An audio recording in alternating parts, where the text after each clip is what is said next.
Welcome to AGRIMINDS, the podcast where we explore the intersections of personal growth and professional success in the ag industry.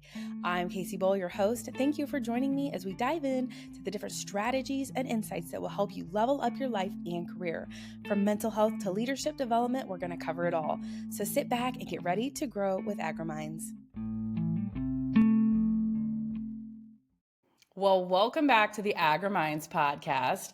I know I've said a couple of episodes ago that I wasn't going to do any guests on the podcast, but you know what? That's the best part about being the owner, being the boss. You are in charge. You can change your mind. And the other day I was having a conversation with someone, and I think both of us were just like, wait, this is too good not to be on the podcast. And so I am very excited to bring Jacki Langlois to the AGRIMINDS Podcast. And today we are going to be talking about something that I honestly had never even heard of until her conversation the other day. So welcome to the AGRIMINDS Podcast. Yeah, thanks, Kacee. I'm really excited to be here. Thank you for the opportunity. Yes. So what we're going to be talking about today, like I said, I didn't even know this was a term until you had brought this up, which is cultural intelligence. And so since our conversation, I've kind of been going down this rabbit hole of like, what are all of the intelligences? Like, I know of emotional intelligence. I've heard of IQ, obviously, but honestly, I didn't even know what the Q stood for. So I had to like go look through all this stuff. And then I discovered there are a ton of different intelligences. I don't even know if I'm saying that right, but you mentioned one the other day called cultural intelligence. And before we dive into what that means and why this is something that you focus on, I thought maybe it would make sense for you to just provide a little context of who you are and how you got to the place where you are today, to where like cultural intelligence even became top of mind for you. Yeah, definitely. So I am an Illinois farm girl. So I grew up on a farm just 50 miles south of Chicago. My family still farms there today. So mainly a corn and soybean operation, but was very active in 4-H growing up and always knew that agriculture was going to be a big part of my life. I was a crop science major at the University of Illinois, and then I actually got my master's degree from Oklahoma State University. And everybody always asks me, how did an Illinois farm girl end up in Oklahoma? And I always knew that there was more to agriculture than just corn being king. And I really wanted to learn more about other crops and their production methods. And so that's what led me to Oklahoma. And at that point in time, I was actually able to do 2 study abroad trips. It was my first time out of the country. And so it was a really big opportunity for me because, you know, a lot of times growing up, you know, our vacations were spent at county fairs and wouldn't trade that for anything. But it was just this huge opportunity to see this big new world of production agriculture from a global scale. And so my first study abroad trip was to China. My second study abroad trip was to Italy. And there, I really started to get more involved with the exchange programs that were there at Oklahoma State, and just have a bigger understanding of these students that were so different, so unique. And that's really where cultural intelligence kind of started for me before I even really knew what it was. So by having those experiences and being exposed to those people and living in those different cultures for short amount of time, it was a really just aha moment for me where I knew that I always, at some point in time, I would want to live and work overseas.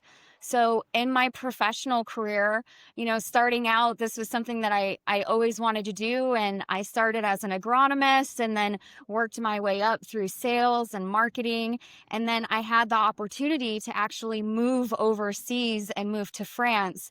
And that's when, like, when you're living it and breathing it day in, day out, that's when you're really learning hard and fast about cultural intelligence. And it's become a passion of mine. I mean, I'm no means the expert on this, but it's just something that I always try to keep in mind and really enjoy sharing with other people as well. This is so fascinating. And we are going to be diving into all the things here. But I think, I don't even remember what our conversation was about the other day. I think it was just within agriculture of how like sometimes if you're in the industry versus outside of the industry, like there's just things you just don't understand. And I love the fact that this a little light was shown on different cultures because you left the country. But I think our conversation the other day was more so around just like, you know, it could be local too. Like I could go from northern Indiana to southern Indiana and have a completely different experience. And so I want to dive into both. I want to dive into both internally within the United States, internally within the agriculture industry, but also what does this look like internationally? So talk to me a little bit about like when you got overseas, like what were some things like, did anything happen where you're like, oh, I should probably pay attention to this? Or, wow, that's definitely new. I've not experienced something like this before. Like, where did it start happening for you where things just, oh, yeah, this is different. I should pay attention? Yeah, I mean, even if I can like actually transition and start internally, like in the Yeah, United do that. States, um, it was just, moving from Illinois to Oklahoma, just even that is totally different. Yeah. And, I think about the movie Sweet Home Alabama, and when one of Reese Witherspoon's coworkers is coming from New York down to Alabama, and she's like, you need a passport to come down here. Like, people joke about that, but it's just so different and it takes people out of their comfort zones. Like, there's nothing wrong with that at all, but that's like what makes it so amazing too. And so for me, I grew up south of Chicago. I know I talk really fast. I know I, have more of a nasally voice as well, just from where I grew up. And so moving to Oklahoma, where people talk, slower, have the southern drawl and everything, that was definitely different just from people being able to understand me. So I had to be aware of even my diction and my pace just while speaking. But it's also just nuances about, metaphors or slang that people would say that, or even I would say that you just have no idea what the other person's talking about. And you're like, what?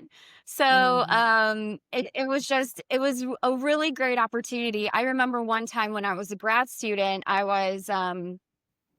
we were done for the day and I was ready to go home, and I was kind of in a hurry to get out of there. And I remember my farm manager was like, what's the rush? Why don't you stay and hang out and get to know us? And just to be straight called out like that, I was like, wow, okay. And so probably a bit of hesitation, but hung around. And I mean, that's really where relationships are built. So taking the time to understand like where they were from, how they grew up, everything like that, that was a really huge opportunity for me. And just to build better connections and better relationships with the people that I worked with every day and at the university. So the other side of that, so moving overseas, I mean, going from grad school and then moving overseas, there was a several year gap between that. And I had traveled internationally, but it's all for vacations. And one thing, like, vacation is much different than immigration. And I don't think people realize that.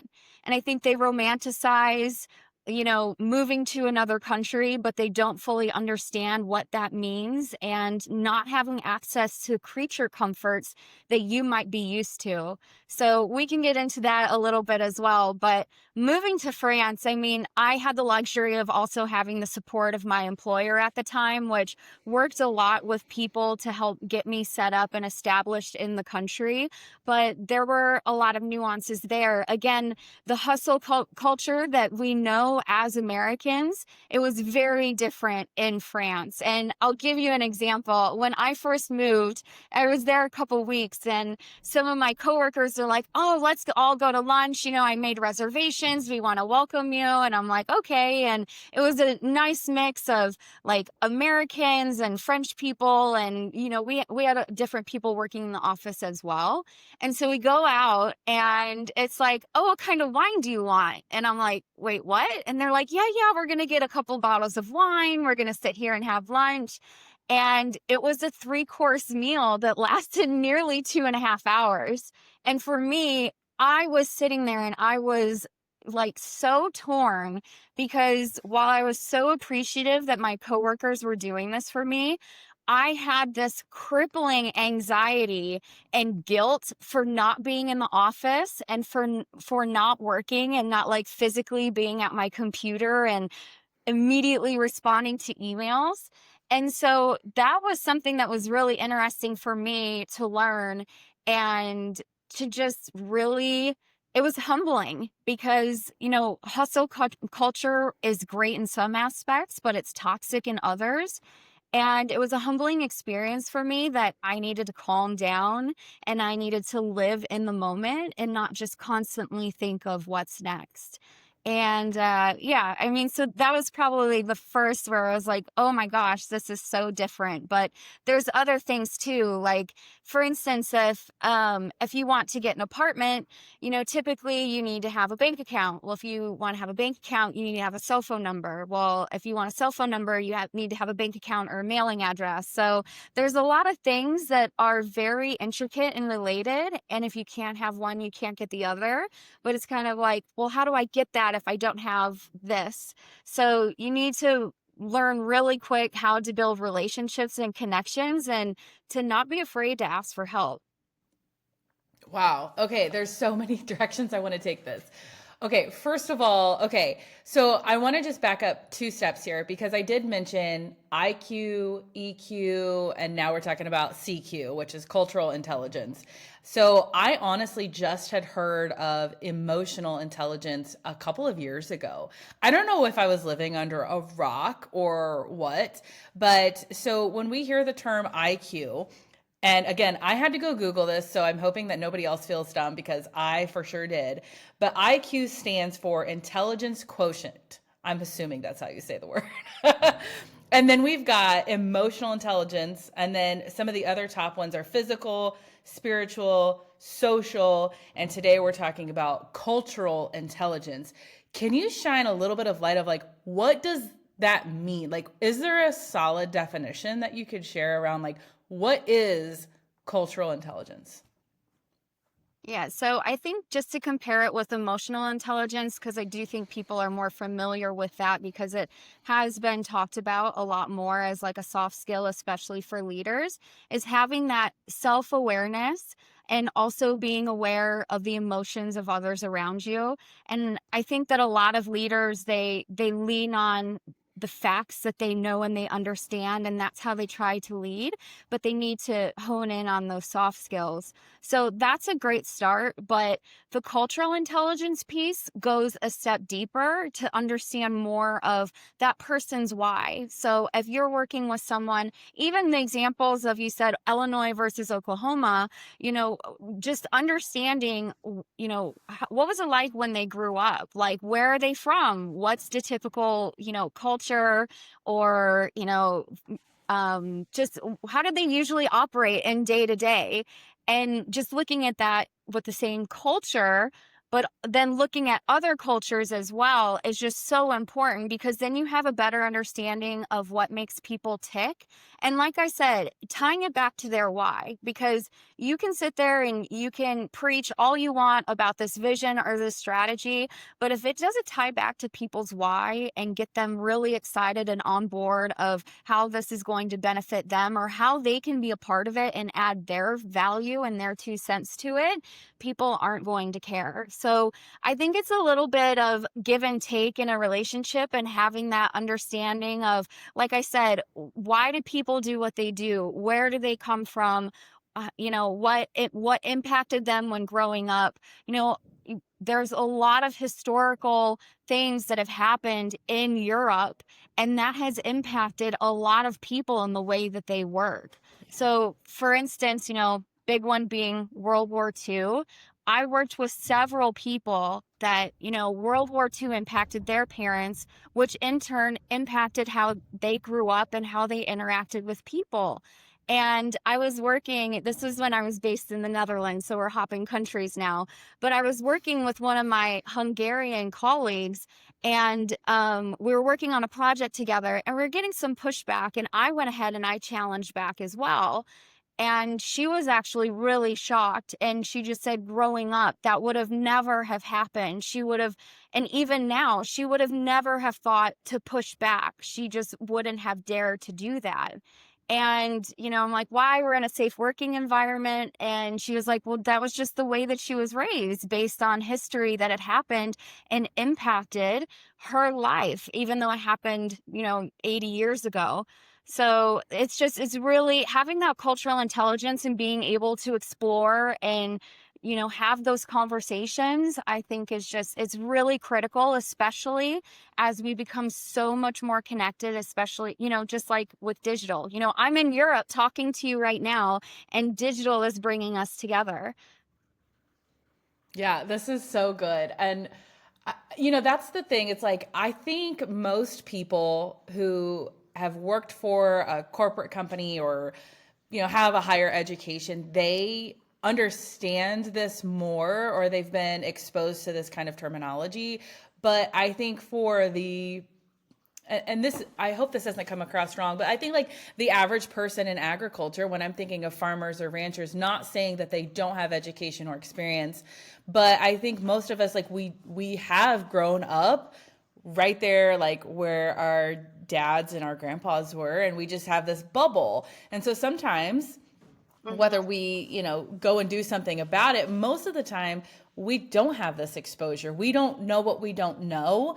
And so that's why I wanted to bring this conversation to the AGRIMINDS podcast, because it's all of the episodes have always just been around like awareness, right? And that's what we're going to be talking about at the summit. That's what we're going to be talking about inside of AGRIMINDS Live. It's like, it's all about awareness of like, maybe you know this stuff, but maybe you don't. I mean, for me, there's a lot of this stuff I had never even thought about until just a couple of years ago when I actively pursued finding this kind of stuff out on my own. But before that, it's like nobody told me I needed to know this stuff, right? Like I have a 4-year degree, I have a bachelor's degree. Like I don't remember anywhere in that education where it talked about this. And maybe I just wasn't paying attention, or maybe they did go over it and it was one of those things that I didn't know I needed to pay attention to at the time. Right. And you're right now, the digital age is upon us, and we're exposed to so much more information. We're exposed to so much more that's going on outside of our small little community and our bubble. Thank you to social media and TikTok and all the things. Right. And we see something new and different and we don't know how to interpret it. It could be like, wow, why are they doing something so strange?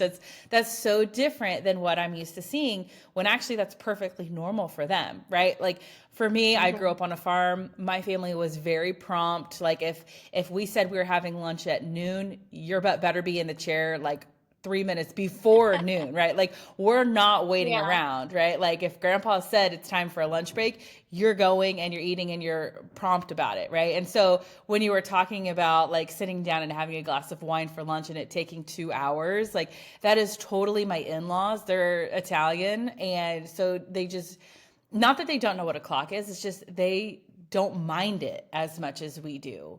It's like, yes, if they really wanted to be somewhere, they could, but most of the time they're just not in a rush. It's not a top priority for them. And I used to feel so offended. Like, you're late. Like, that is disrespectful. It is rude. Yeah. It's inconsiderate. And like, I was so pissed. Like when my husband and I first started dating, I was like, you're an hour late for picking me up. And he's just like, well, I was doing this. And I'm like, no, that's not how this goes. Like, and then I just learned and spent some more time with his side of the family. And I'm realizing this is not an Eric thing. This is a cultural thing. That's how his family is. And if they're saying they're going to eat lunch, it's going to be 3 p.m. and you just need to eat lunch before you go eat lunch. Is what, like, you just learn and you adapt. And that's the cultural intelligence, is being able to pick up on these cues and adapting, and not saying that you have to just throw all of your values out the window.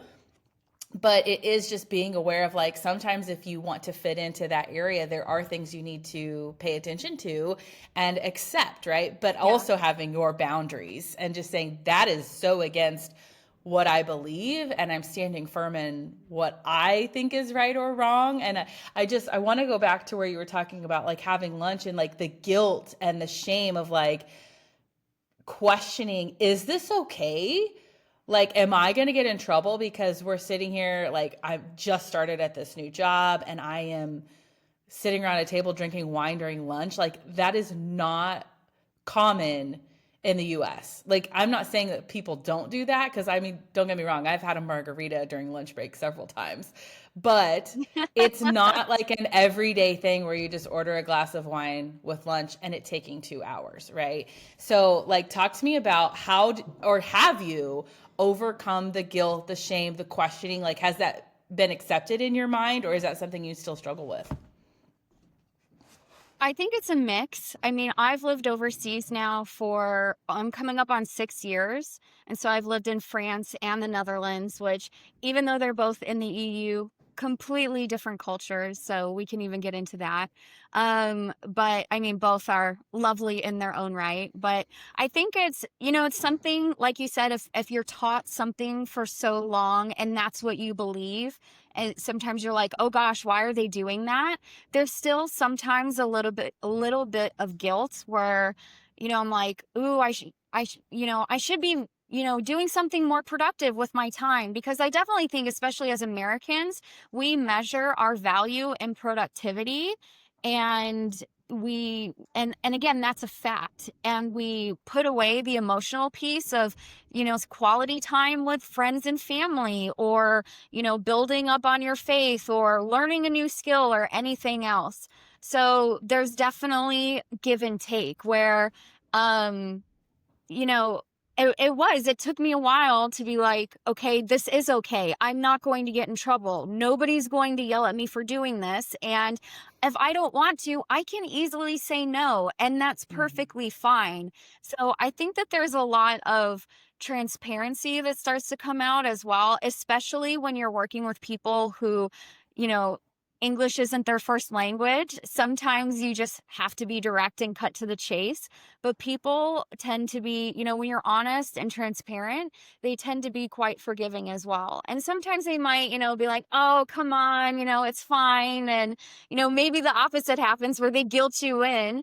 But I mean, it goes back to like the soft skills piece, and really going back to that cultural intelligence, and leaning back on, why is this important to them? Why is building a relationship important? Because when I call them up and I need something, they're going to remember, oh, I know more about Jackie now because she took that 2 hour lunch and we started chatting over a glass of wine, versus I only know her through an email. And that's a little bit, if I may, like, that's why I started my company, Gen D Consulting, because digital can bring us together, but it can also create silos, because people start to feel comfortable hiding behind a screen, or they get that anxiety where they hear a ding, an email, or a Slack chat or whatever, and think I have to immediately respond and be on 24/7, because digital allows that. It allows people to do that. And so it brings us together, but it also creates these silos. And I've seen that in my corporate world, and even just working with different clients. And so that's why I created Gen D Consulting, because even though there's multiple generations in the workplace, we're all a part of this digital generation. And I really want to bring the human element back into interactions. So what happens if you take that 2 hour lunch and you start to build a relationship? What can come out of that? What can you learn from your colleague that will enhance your life, or again, the relationship there? So it's been a really great journey to take everything that I've learned just throughout my life and my corporate career, and really take that passion and put it into my work every day. I love that story so much, because that's exactly how I got started too. And people always ask, like, how did you get into this very niche area? And I always say, like, this is what I was looking for, 10, 15 years ago. Like, I wish that I had a resource or a person or at least know that I'm not the only one having these types of thoughts or conversations.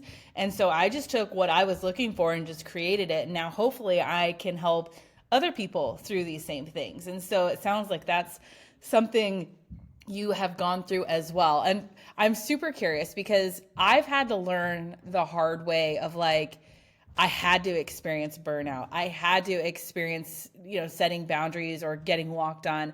I had to experience embarrassment of, oh, I shouldn't have done that. I should be aware of X, Y, and Z. Like I had to go through the stuff to fully understand the stuff.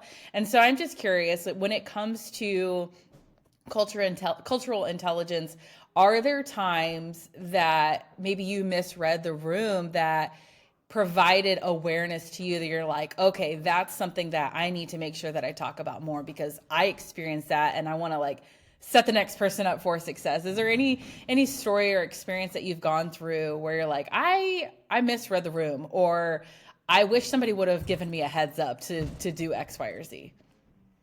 Yeah, definitely, especially like working in more global roles or even now, I'm definitely cognizant of how I approach a new client or even a current client and try to understand where they're at and meet them there. So, like for instance, when I had mentioned the way that I talk, I make a cognitive effort if I'm speaking with someone that English is not their native language. I try to slow my pace. I try to enunciate more clearly. And I really try to not use slang that they wouldn't understand.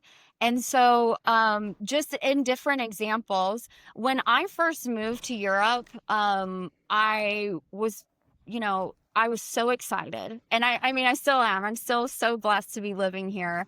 But I think I came into things probably a little hot. And it probably came across as mildly aggressive. And people were like, she needs to calm down. And I really took it upon myself to not come in as, stereotypical American, loud, obnoxious, like, I've been to Paris or something like that, and there's other cities outside of Paris, and not be the American bull in the china shop and take a seat and listen. Because so much can be gained if you just shut up and listen to someone. And even when the silence is awkward, just hold on to that pause. And so that's where the magic happens after. And especially like when I'm working with my clients. But that was something that I definitely had to learn. And I've done personality tests and stuff. My personality test even changed once I moved to Europe. It was quite interesting. And like Enneagram specifically, I became more of the challenger. And I think some of that is just personal frustrations where I don't speak the language. I'm not learning it quick enough. There's all these processes that I don't understand. And why can't it just be simple? And, a little animosity there and frustration. And you like after a while, you kind of think, oh my gosh, like everybody's out to get me almost. It's not the case. It's just part of the process. But it was interesting. I was in a meeting once with one of my French legal colleagues, and she was talking about, I was presenting, and she was kind of challenging me. But what I didn't understand is she was just checking that, basically playing devil's advocate and checking that I was observing all possible outcomes. And she agreed with me, but she just wanted to have that conversation from the perspective of this other point of view. And I thought she was challenging me. And so it was kind of a little bit of back and forth. And finally, I had the emotional intelligence knowing I'm getting frustrated. I don't want to say or do something that I'm later going to regret and, burn a bridge or have to backtrack for. So I stopped and I had asked her, I'm like, are you agreeing with me, or is there something we need to discuss further on the side? And she was like, no, I'm actually agreeing with you. And I was like, oh, okay, perfect. And so just by pausing, and like I brought up being transparent and communicating, just by pausing and asking that question, avoided this huge tangent, like all this emotional burden, and we were able to move forward. So that was really great. But even how you mentioned about, when you and your husband were first dating, like even with my now husband, he's British. We both speak English as our native language, but it is so different, like British English and American English. And we actually had to start a note on our iPhones and we called it Lost in Translations, because there were so many things that he would say that I'm like, I don't understand this, or vice versa. And I remember one time we were even starting to get into a bit of a heated debate, and I stopped and I'm like, wait, I think you're mad at me because of this. And he was like, what are you talking about? No, I thought you were mad at me because of this. And it was something just so way out in left field. But just by, having that conversation of, hey, time out. I don't fully understand. Like, I'm not trying to come at you right now. Please explain this to me. It like avoided a huge heated argument. So there's a lot of, it's definitely like an ongoing skill that people can, learn. It's just like a muscle, you definitely have to train it. It's not going to be perfect every time, but there's some really cool connections that you can make if you just go that step further from emotional intelligence about yourself or other people, like I said, to really start to understand their why and what makes them tick. Yeah, I get that challenging piece from my parents a lot, right? And I think most of us do, around like, wait, am I doing this right? Or are you just like challenging me just to see if I'll come up with something else? Like working alongside my parents for the majority of, my childhood on the farm, like I just remember it's like, I feel like you're trying to make this harder. Why don't you just tell me exactly what you're trying to tell me, instead of like beating around the bush and see if I can solve this mystery that you're putting out here? Like he's giving me clues. It's like, just tell me the freaking answer already, right? Like, I don't know. Maybe that's our generation of just expecting instant results and having instant answers to things. It could be, but, you mentioned that your business is called Gen D. Talk to me a little bit about, like, is that around generational awareness, or what does that stand for? Tell me a little bit more about that. Yeah, so it's just like I had mentioned, that we're all a part of this digital generation, and we've talked a lot about cultural intelligence. I'm starting to learn more about generational intelligence. Like you see a lot on Instagram about like, oh, these boomers and oh, these millennials and stuff. And it's kind of like building up this animosity against all these people. And it's kind of lighthearted, but you see so much of it. You start to develop that subconsciously of these just, microaggressions. And you might not have noticed it or even acted on it before. So I'm trying to work with clients more of just building all around awareness and in that leadership and development space. And it is more than just knowing hard facts and figures about any function in an operation, even within agriculture and like farming operations, that there is that emotional component when you're dealing with people. But that is what makes the work so valuable and so beneficial. And like that's like the spice of life, we're all different, and bringing that in is really what makes life worth living, and having those different experiences. So when I'm working with clients, like again, we're all working in this digital generation. So that's why I like to say that we're all a part of that digital generation, but it's helping get people through blocks that they might have, whether it's these perceptions that they have, again, microaggressions that they might be dealing with, or imposter syndrome, dealing with that shift in perception from I can't to I can, making the impossible possible. I really enjoy building that out with clients.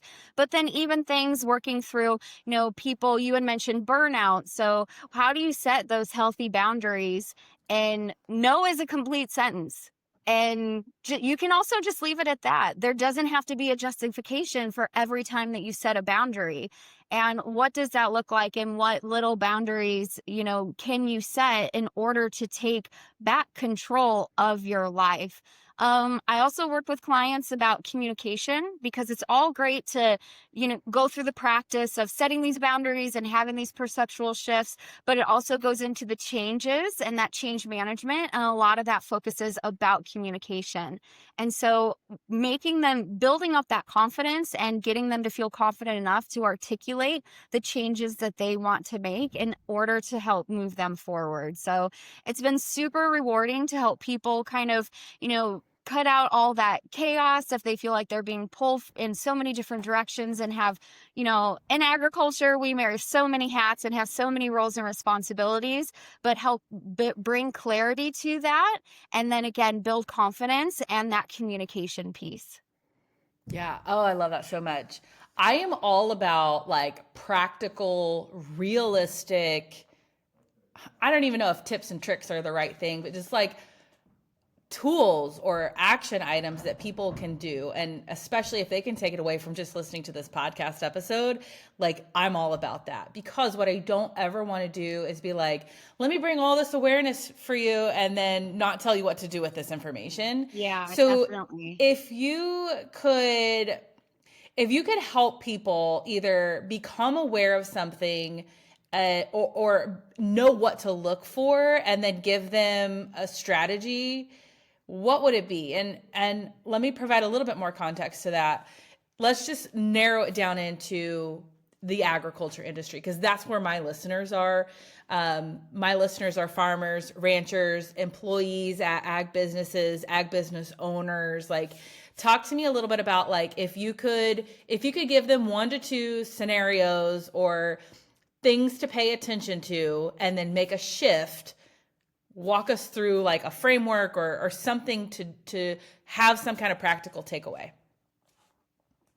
Yeah, I think, leaders, and especially in ag, and like I said, wearing so many hats and having so many roles and responsibilities, you're looked up to so much, and you're expected to have the answer for everything and to make split-second decisions.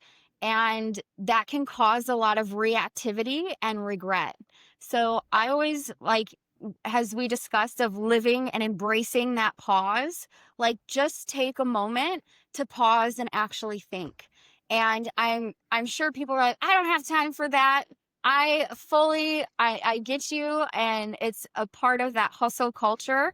Just try it. You don't have to do it with every decision, but just take that pause. One thing that I've really tried to I've tried this on myself this year as well. When I started 2025, because I've had like a crazy 2024 and even 2025, I was thinking like, what is my word of the year going to be? And I was, Googling and looking things up, and, I'm getting into this coaching and thinking back about my clients. And I chose thermostat. And people are like, why did you do that? That is the most random word. Why didn't you choose like leader or summit or something like that? I chose thermostat. And the reason why I did that is because a thermometer reacts to its environment and can fluctuate quite quickly, but the thermostat sets the tone. And so I've tried to do this so much this year, dealing with so many changes and, the nuances of living overseas and everything. I really try to have more of that thermostat mindset and set the tone. So most days I will pause in the morning and assess what I need to work on and look at what do I need to accomplish? Like, what are 3 things on my huge list of things to do? Realistically, I'm not going to scratch them all off, but what are 3 things that will make me, not anybody else, me feel accomplished, and then I'll be happy about getting done. So I take that pause in the moment as well. I also look and see what is going to trigger me. Is there a certain thing that I need to do that I'm procrastinating on, that I just need to focus and get done?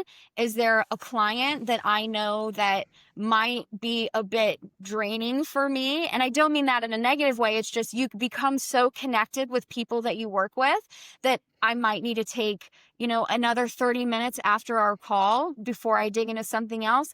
Just looking at that and understanding where the triggers are and what do I need to do to maintain that thermostat mindset to set the tone for the day, so I'm not having all these highs and lows and just being exceptionally drained.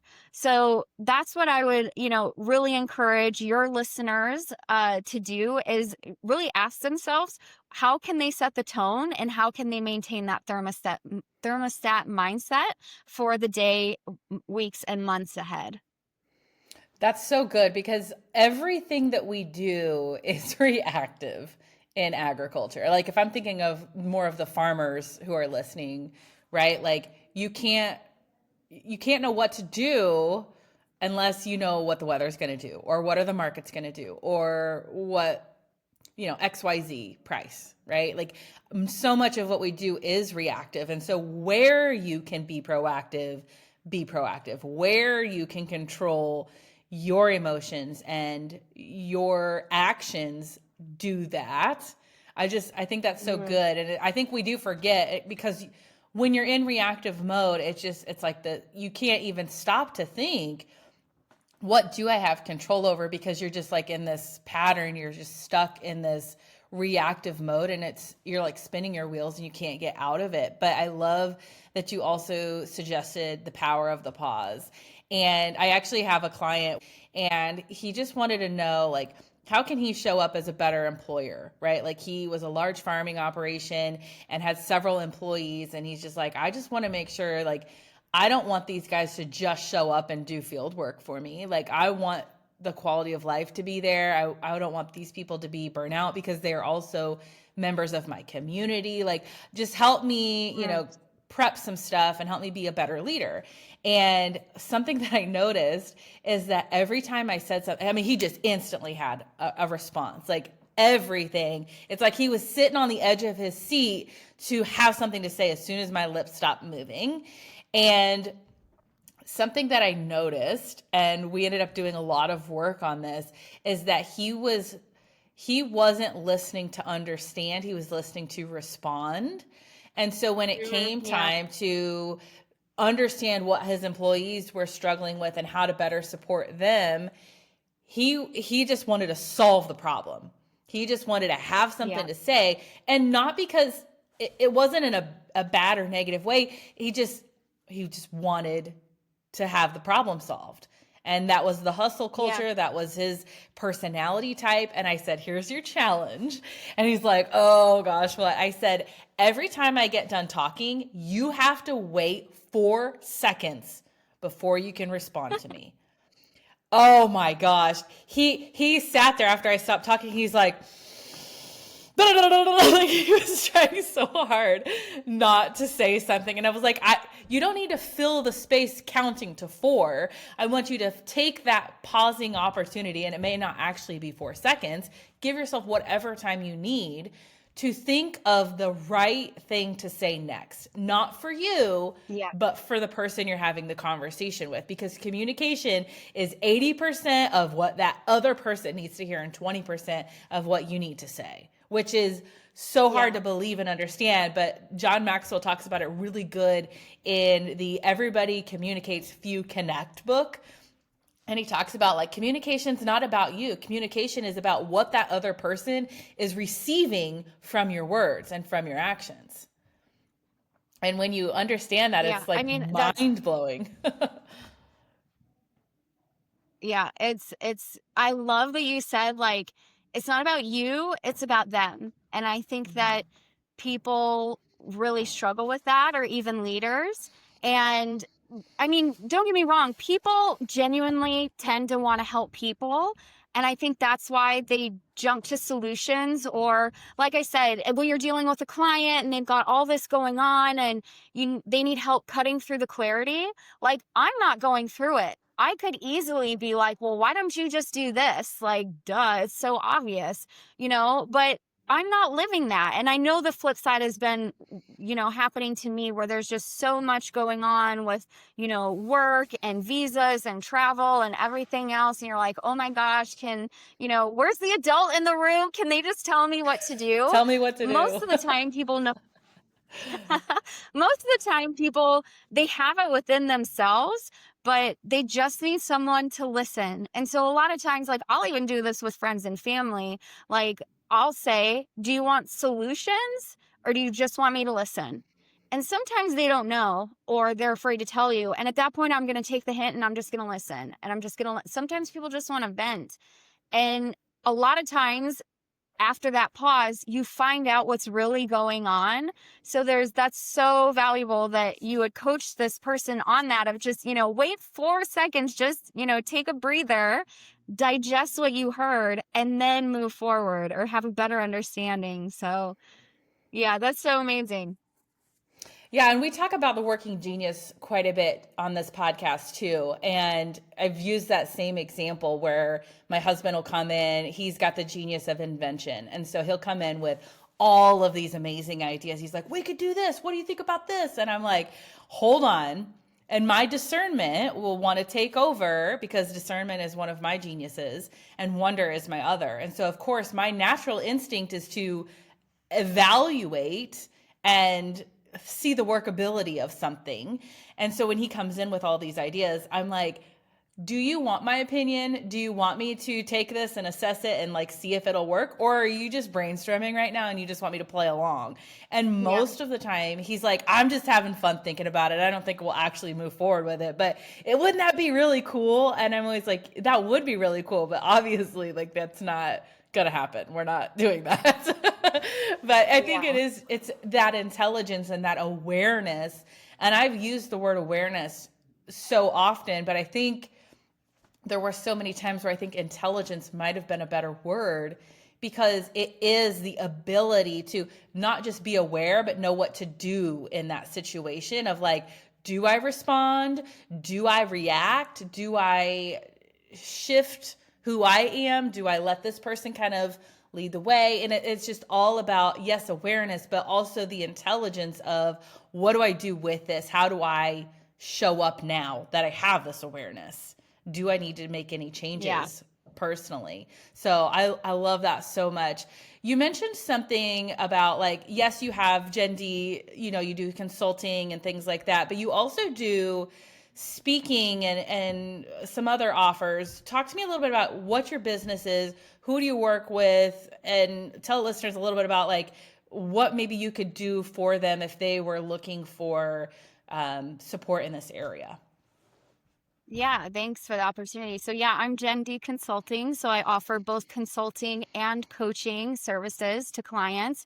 Typically, my clients are in the agriculture and life science space, but doesn't have to be because, skills can be transferable. But that's where my passion lies. And that's really where the industry that I just love working in because the people are just absolutely incredible. So I offer consulting services from a marketing and sustainability standpoint. So really more from the technical side. But with coaching, I offer group coaching. I do individual one-on-one coaching with clients where we can really dig a lot deeper and get more personal. But I also offer keynote speaking. And so I talked a little bit about the leadership thermostat. So I have spoken at a couple of events. I'm actually speaking at the Women in Agribusiness conference coming up in Orlando in September, the 22nd through 24th. I'll be speaking on the leadership thermostat there. So very excited about that. But just also, we talked a lot about cultural intelligence. What does that mean? And even working on people, we talked a lot about with communication. So what are people's spark story? Like we talked a lot about burnout and people lose their spark. And I mean, I remember when I was starting to feel burnout, someone asked me, well, just do what makes you happy. And I'm like, I don't know what makes me happy anymore. So I talk about finding people's spark story and what really makes them happy. And that's Gen D Consulting and working with all of my amazing clients.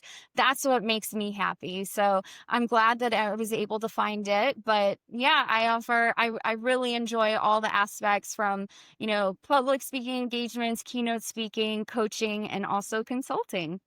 And I'm global too. So I'm definitely up enhancing that cultural intelligence piece and working with clients all over the world.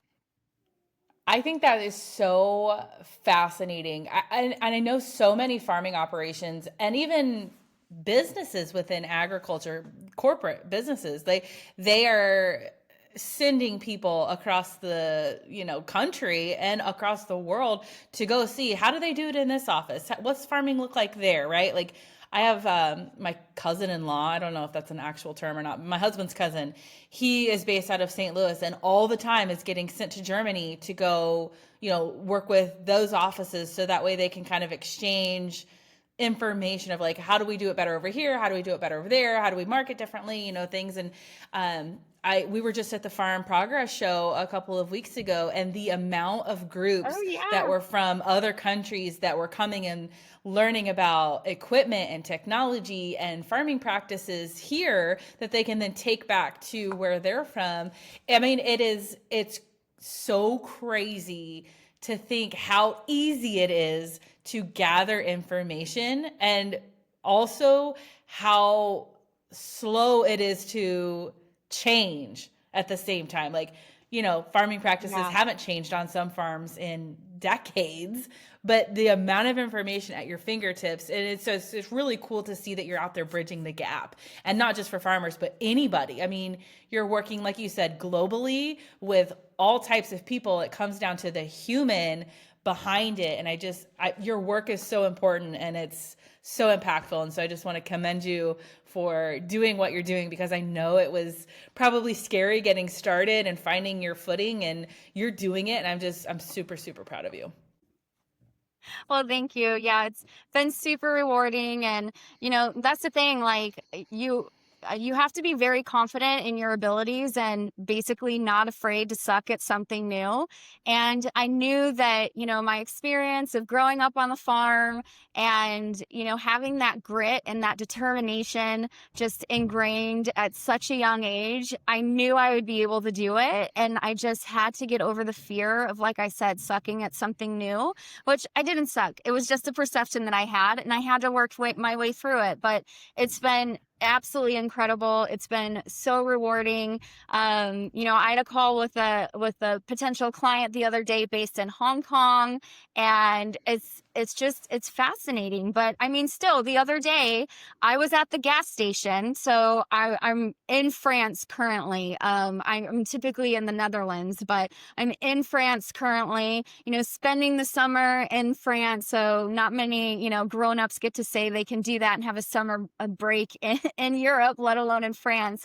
But anyways, I was with my husband, and we stopped in this tiny village at this tiny gas station, and I see this farmer, and he's wearing a pioneer hat, and I'm like, Phil, we have to talk to him. And he's like, you go talk to him. So I'm like, in my worst French, probably, like, bonjour, parlez-vous anglais? Do you speak English? And he's like looking at me like, a little, why? And then I'm like pointing at his hat, and then I'm getting on my phone and looking up Google photos of, me and at harvest or planting, or pulling up like all of my work that I've done corporate wise and from the time that I was in the field.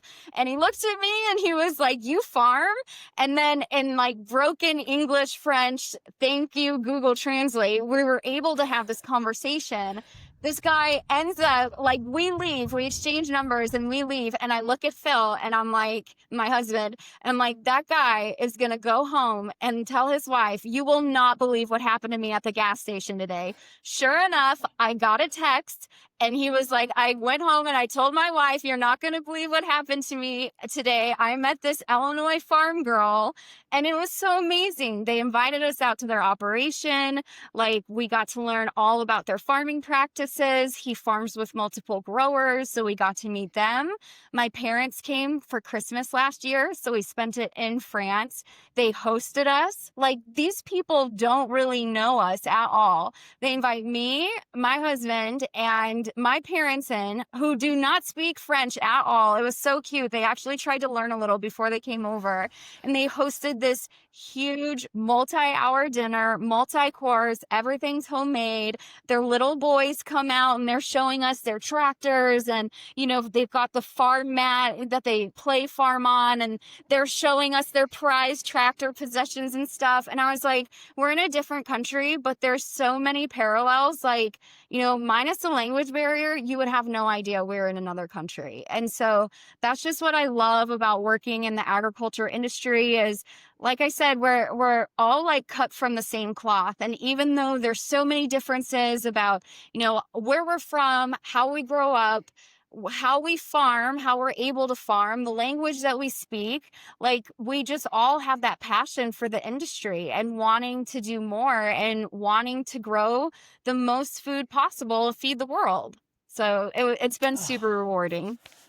What a story. See, that is so cool. And I think that, we think that there are these huge walls and these huge barriers. And this is one of the things that just gets under my skin is I'll get on, primarily I see it on LinkedIn, but you've got to advocate, or advocate is the buzzword.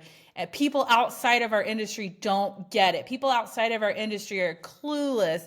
And something I just always want to slap back and say is like, you're clueless about anything outside of the industry though, too. Like, I'm so guilty of that.